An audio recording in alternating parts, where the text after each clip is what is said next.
FIR को quash करना हुआ आसान। जानते हैं सुप्रीम कोर्ट का एक अहम फैसला, Pranjal Kulkarni versus state of Maharashtra 2025।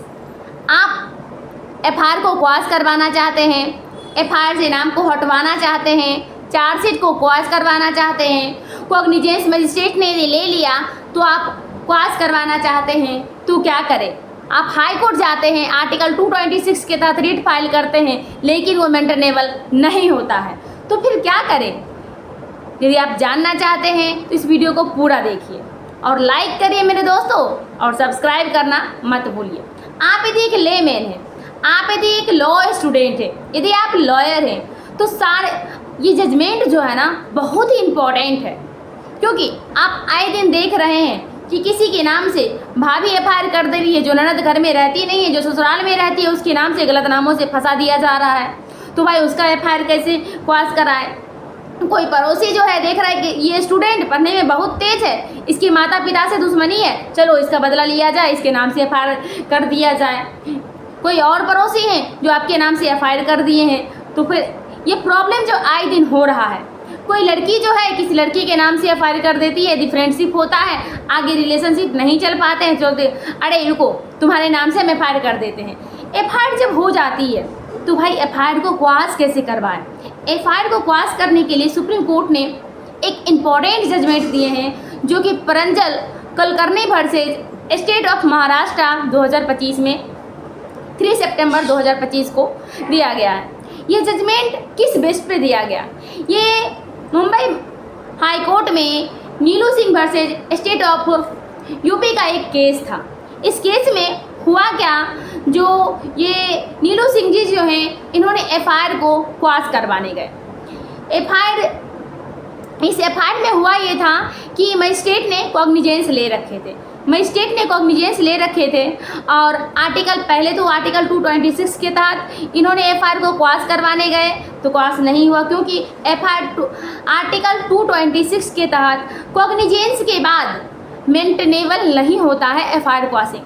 आप एफआईआर को कॉग्निजेंस के बाद क्वाशिंग करवाना चाहते हैं तो सेक्शन 528 BNSS, जो कि हाई कोर्ट का इनहेरेंट पावर है, एक एक्स्ट्रा पावर दिया गया है जो कि एफआईआर को क्वाश कर सकता है। तो उस सेक्शन के तहत आप यदि एप्लीकेशन फाइल करते हैं तो आपका जो है एफआईआर को क्वाश किया जाएगा। तो हम समझते हैं क्वाशिंग आखिर होता क्या है।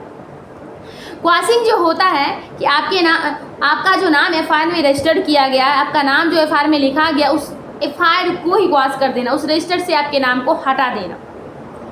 इट मीन्स आपके नाम से आगे शो नहीं होगा, आगे दिखेगा कि नहीं कि भविष्य में आपके नाम से केस भी किए गए थे। एफआईआर को क्वाश कर दिए जाएंगे, रजिस्टर वहीं पे मिट जाएगी, रजिस्टर वहीं पे स्टॉप कर दिए जाएंगे।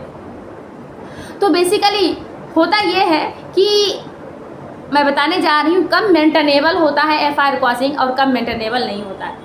सपोज कीजिए कि आपके नाम से एफआईआर हुआ, पुलिस ने एफआईआर नोट कर ली, उसके बाद इन्वेस्टिगेशन हुआ, इन्वेस्टिगेशन स्टार्ट कर दिए गए। इन्वेस्टिगेशन होने के बाद 60 दिन के अंतर्गत यदि 10 ईयर प्लस पनिशेबल है तो 60 दिन के अंतर्गत, और 10 ईयर कम पनिशेबल है तो 90 दिन के अंतर्गत चार्जशीट आपके तैयार हो गए।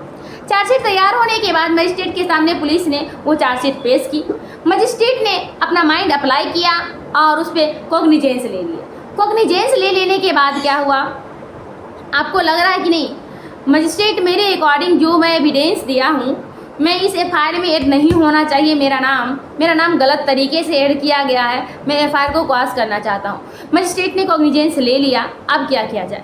मजिस्ट्रेट ने कॉग्निजेंस ले लिया, आप हाई कोर्ट को अप्रोच करेंगे। हाई कोर्ट में अप्रोच करेंगे तो किस सेक्शन के तहत अप्रोच करेंगे? हाई कोर्ट में सेक्शन 528 BNSS के तहत आप अप्रोच करेंगे, जो कि हाई कोर्ट का एक एक्स्ट्रा ऑर्डिनरी इनहेरेंट पावर है। इनहेरेंट पावर में सुप्रीम कोर्ट का ये Pranjal Kulkarni versus state of Maharashtra 2025 3 सितंबर को ये जजमेंट दिया गया है, जिसमें कहा गया है कि आपको लग रहा है कि एब्यूज प्रोसेस ऑफ लॉ, इस एविडेंस के आधार पे, इस केस के एफआईआर के आधार पे आपको लग रहा है कि नहीं ये केस एफआईआर गलत तरीके से फाइल किया गया, तो उसमें क्या क्या जजमेंट आपको प्रूफ देना पड़ेगा, बाकायदा प्रूफ देना पड़ेगा। ऐसे एफआईआर क्वाशिंग नहीं होंगे, आपको ग्राउंड देना पड़ेगा कि ये जो है, मैं जिस समय ये FIR किए गए थे उस समय वहाँ नहीं था, मैं कहीं और पढ़ाई कर रहा था। तो जहाँ पढ़ाई कर रहे थे उस कॉलेज का डॉक्यूमेंट देंगे, वहाँ का अटेंडेंस शीट देंगे, वहाँ का फिंगर जो आप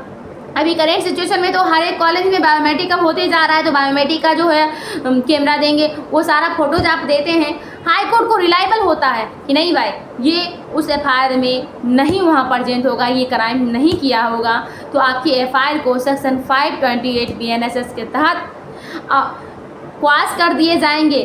लेकिन आपको लग रहा है कि कॉग्निजेंस हो रखा है, हाई कोर्ट क्वाश नहीं कर रहा है। तो मेरे एडवोकेट भाइयों, मेरे लॉ स्टूडेंट, आप ये परंजल कलकर्नी वर्सेज स्टेट ऑफ महाराष्ट्र 2025 के जजमेंट को ज़रूर कोट करें, और इस जजमेंट को देखते हुए, सुप्रीम कोर्ट के गाइडलाइन को जानते हुए और आपके एविडेंस को रिलाई करते हुए पुख्ता सबूत होना चाहिए, क्योंकि सबूत होगा कि आपका FIR गलत है तभी हाई कोर्ट पास करेगी, और हाई कोर्ट यदि क्वाश कर देती है तो आपको जॉब मिल जाएगी, आपका जो अदर वर्क है क्रिमिनल हिस्ट्री नहीं बनेगी।